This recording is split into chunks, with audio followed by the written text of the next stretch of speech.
ఉత్తరప్రదేశ్ కుశీనగర్లో ప్రధానమంత్రి మాట్లాడుతున్నారు. ప్రత్యక్ష ప్రసారం ద్వారా చూద్దాం. यह भूमि पर दुनिया में सबसे पहले लोकतंत्र का जन्म भइल गणराज्यन के ई पवित्र भूमि से प्रदेश में परिवर्तन का हुंकार फूंकले के अब समय आ गया बा। रउआ लोग अब प्रदेश के विकास खातिर भी गौठी बांधी के तैयार हो जाई।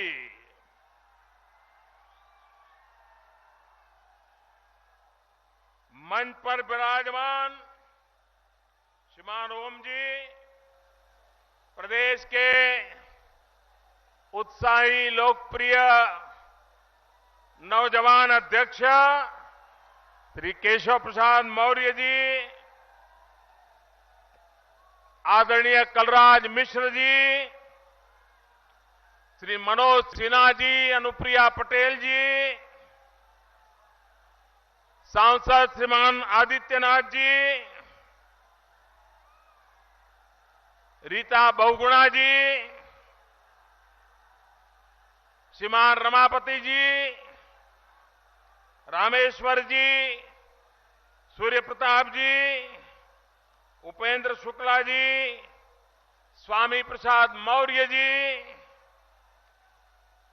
हमारे यहां के सांसद श्रीमान राजेश पांडे जी, श्रीमान कामेश्वर सिंह जी, श्री राम चौहान जी, संतोष सिंह जी, जन्मेजय सिंह जी, दारा सिंह जी, विजय दुबे जी, स्वतंत्र देव सिंह जी, जयप्रकाश जी, शिव प्रताप शुक्ला जी, जयप्रकाश निषाद जी, भाई पंकज सिंह, महेंद्र यादव जी, श्री गंगा सिंह कुशवाहा जी, रविंद्र कुशवाहा जी और विशाल संख्या में पधारे हुए मेरे प्यारे भाइयों और बहनों, मुझे एक बार फिर आप सबके बीच आने का सौभाग्य मिला है। 2014 के चुनाव में मैं उत्तर प्रदेश के काशी क्षेत्र से चुनाव लड़ रहा था। उत्तर प्रदेश के कई स्थानों में जाने का सौभाग्य मिला था, लेकिन मेरे भाइयों बहनों, उस समय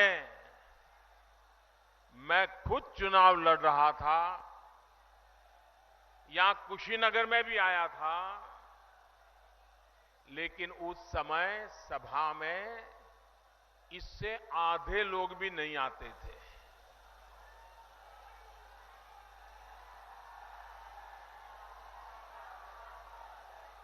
और माताएं बहनें तो कभी नहीं आती थी। आज इतनी बड़ी तादाद में माताएं बहनें मुझे आशीर्वाद देने आई हैं। इतनी बड़ी विशाल जनसभा मुझे आशीर्वाद देने आई है। माताएं बहनें, भाइयों बहनों, मैं आप सबको सर झुकाकर नमन करता हूं, आपका अभिनंदन करता हूं। और आपने मुझ पर जो ये विश्वास जताया है, आपके आशीर्वाद से, आपके विश्वास से कभी मैं चोट नहीं पहुंचने दूंगा, आंच नहीं आने दूंगा।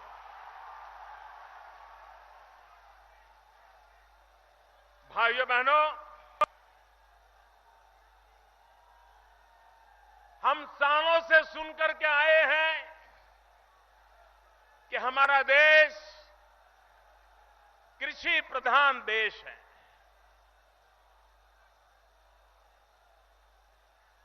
अगर भारत में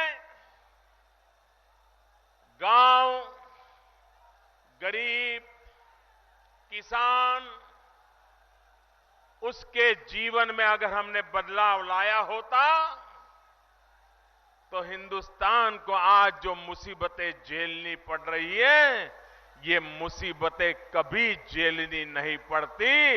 ये हमारा गांव ताकतवर होता, हमारा किसान ताकतवर होता, तो वो हिंदुस्तान की समस्याओं को दूर करने के लिए सबसे पहले खड़ा हुआ होता। और इसलिए भाइयों बहनों, आज जो दिल्ली में सरकार बैठी है,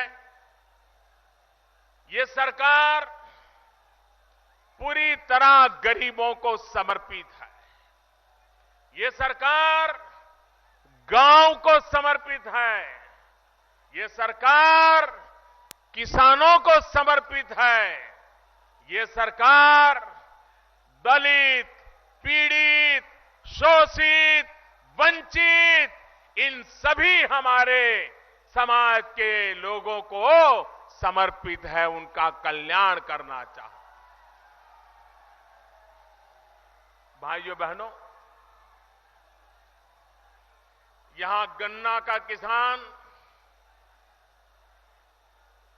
कैसी कैसी परेशानियों से गुजरा है, ये कौन नहीं जानता है। चीनी मिलें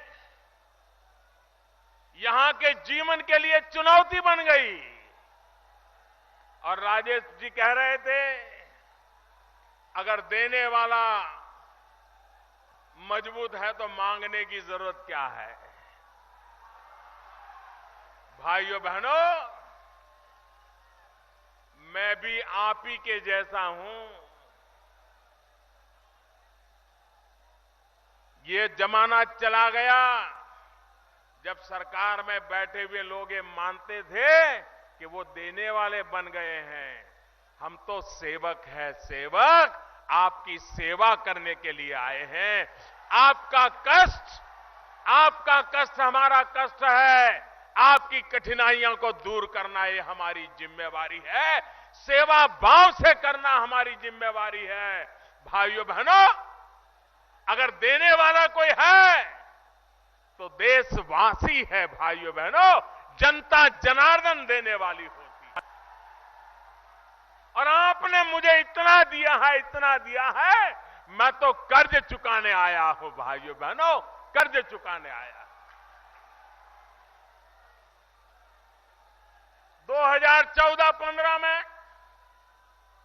गन्ना किसानों का बकाया 22,000 करोड़ रुपया था। भाइयों बहनों, 22,000 करोड़। और लोगों को ऐसी आदत हो गई थी कि भाई इसके बिना ठीक है, आया तो आया, नहीं आया तो नहीं आया, इसी से गुजारा कर लो। लोग नाराजगी भी व्यक्त नहीं करते थे, सिर्फ हाथ जोड़ के विनती करते रहते थे। चीनी मालिकों को कह रहे थे कि जरा भुगतान कर दो। लखनऊ में सरकार को परवाह नहीं होती थी। उसको तो लगता था कि चुनाव आएंगे, कुछ इधर उधर का बांट देंगे तो गाड़ी चल जाएगी। लोग सहने के आदी हो गए थे। जब दिल्ली में सरकार बनी, उत्तर प्रदेश के लोगों ने मुझे इतना बड़ा सेवा का अवसर दिया। हमने तय किया कि गन्ना किसानों की चिंता करेंगे। भाइयों बहनों, 2014-15 के 22,000 करोड़ बकाया था। अब शायद मुश्किल से उंगली से गिन सके इतना बचा होगा। बाकी सारी बातें किसान के घर तक पहुंचा दी। मेरे पास चीनी वाले आए थे। वो कह रहे थे, साहब दाम कम हो गया है, चीनी का कारखाना चलाना मुश्किल हो गया है, हमें पैकेज दे दो। मैंने कहा, पैकेज लेने की आपकी आदत पुरानी है, लेकिन मोदी नया है।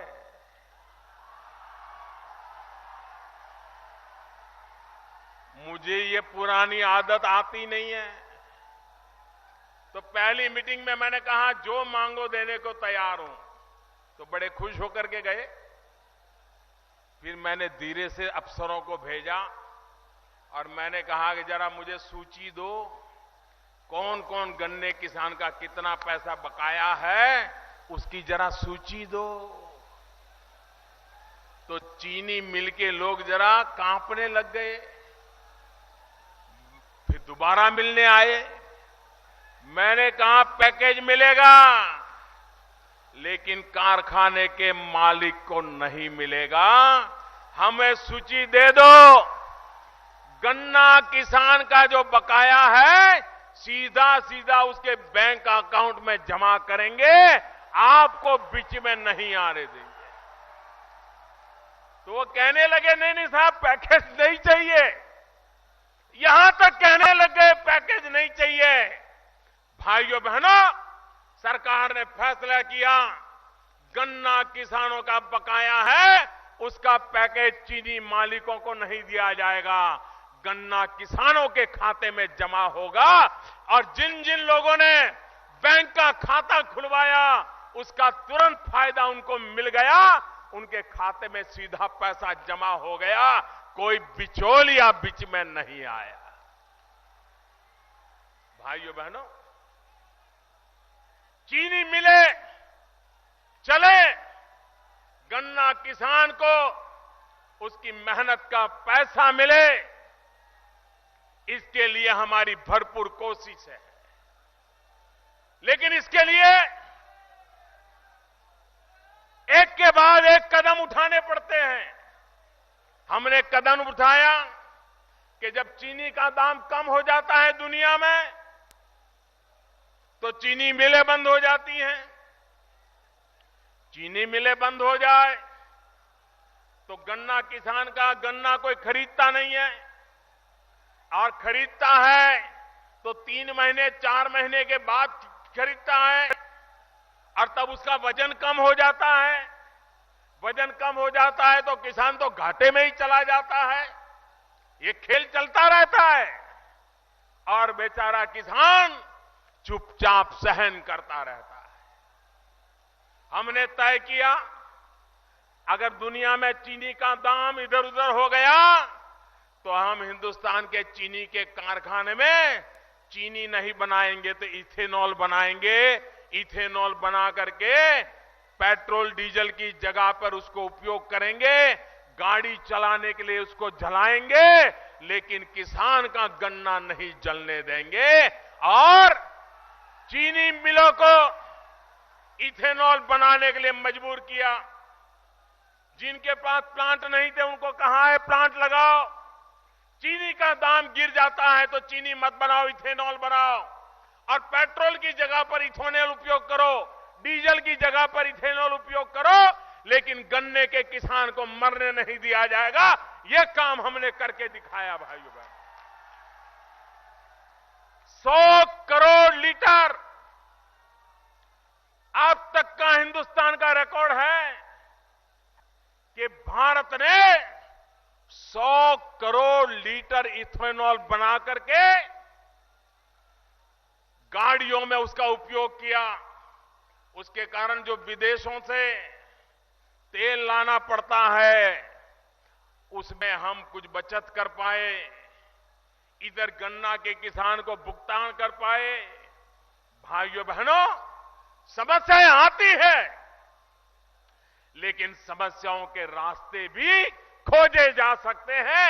ये सरकार ऐसी है जो समस्याओं को भी सामना करने के लिए हर पल तैयार रहती है, जनता जनार्दन के साथ खड़े रह करके चलती है। भाइयों बहनों,